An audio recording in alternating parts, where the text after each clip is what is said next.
Why do professional filmmakers always go for manual mode? Why don't they shoot in auto mode? This is because they know how to properly use ISO, shutter speed, and aperture.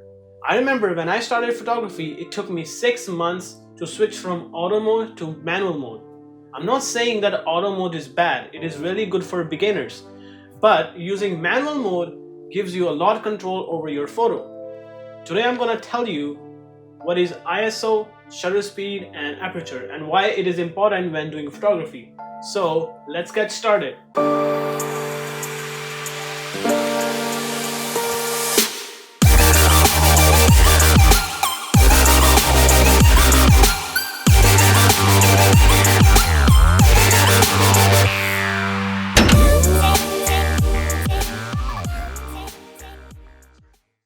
For real, ISO means International Organization of Standardization. What? But we all know ISO, and I'm gonna call it ISO. ISO basically means how your camera is sensitive towards light. To simplify, more the ISO, the brighter the image, less the ISO, darker the image. However, sometimes using high ISO can produce a lot of noise in your image, so use it accordingly. Most of the time when shooting outdoors, your ISO should be between 100 to 300, and while shooting indoors, your ISO can vary between 800 to 6400 depending upon your lighting conditions. Take a look at these images and you will know what ISO means. As you can see, the first image is taken with ISO 100 with a really good lighting condition. And now the second image, it is taken with the ISO of 900. And if I zoom into the image, you can actually see the difference between their brightness and the amount of noise they have in the image. This is what really ISO means. Shutter speed really plays an important role when shooting landscapes, wildlife, or sports event. Take camera lens as human eye. Like human eye blinks, camera lens also blinks, but with the shutter. And shutter speed really means how long that blink should take. For example, if you set shutter speed to 1 second, the lens would take 1 second to take one photo, which means it will take 1 second to close its shutter. And within that 1 second, it will absorb all the light and give you the final image. When you're shooting outdoors for either sports events or your wildlife, a lower shutter speed is recommended, because when shooting wildlife or landscape, the objects are moving so fast that if you go on the wrong shutter speed, your images would end up like this. When shooting in low light conditions such as indoors, a shutter speed between 1/60 to 1 second is recommended depending upon your lighting conditions.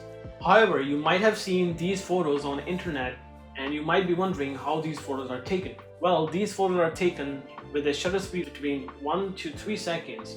If you notice why these light trails are blurred and the rest is in focus, because these are moving objects and the camera is actually taking 1 second to take that photo. That's why these all vehicles are blurred and the rest is in focus. For this kind of photo, you might be looking for a shutter speed between 3 to 5 seconds. Now moving on to aperture. Before talking about the aperture, let's learn what is depth of field. Depth of field really means the amount of blur you have in your photo between the foreground and background. As we talked about in shutter speed, that a camera has a shutter, and aperture means how much that shutter should be open. More the shutter is open, more the light will enter your camera, and vice versa. Aperture in cameras are measured with f-stops or f numbers. For example, f22 and f1.8. f22 looks like this and f1.8 looks like this. I know more the number, the less the shutter is open, but that's how it is.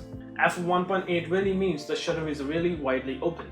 And when shutter is open, it also controls the depth of field, how much your background should be blurred. When using an f1.8, your background would have a really good blur. But when taking a photo of f22, you will see the background will be really in focus or will have very less blur. It doesn't mean that all of the lenses should have the same f-stops. Some lenses have shutter speed starting from f4 and goes all the way to f22. But some lenses has f-stop of 1.8 and goes all the way to 22. f22 is the most common one, a max the lens might have. For example, my this 50mm lens has a minimum aperture of f1.8 and a maximum aperture of f22. But my this telephoto lens have a minimum aperture of f4 and goes all the way to f22. If you go for a fixed focal length lens, for example this 50mm one, most likely you will have a really good f-stop such as f1.8 or f1.4. And if you go for telephoto lenses where focal length is varied from, for example, which I have, this goes from 55mm to 210mm, this would have a f-stop between f4 to f5.6, which means when you're shooting at 210mm you won't be able to get a f-stop of f4, rather than you will get a f of 5.6. I hope till now you might have understood what is ISO, shutter speed and aperture and where to use it. The common thing in between these three things, they are sensitive to light. ISO, shutter speed and aperture can also control the light. For example, more the ISO, more the light. More the shutter speed, the brighter your image. And less the aperture, brighter your image. But on the other hand, they have their own different functions. For example, aperture controls the depth of field, shutter speed control how the motion should work in the camera, and ISO just controls the light. So go ahead, take your cameras and test it out with the manual mode. See you in the next one.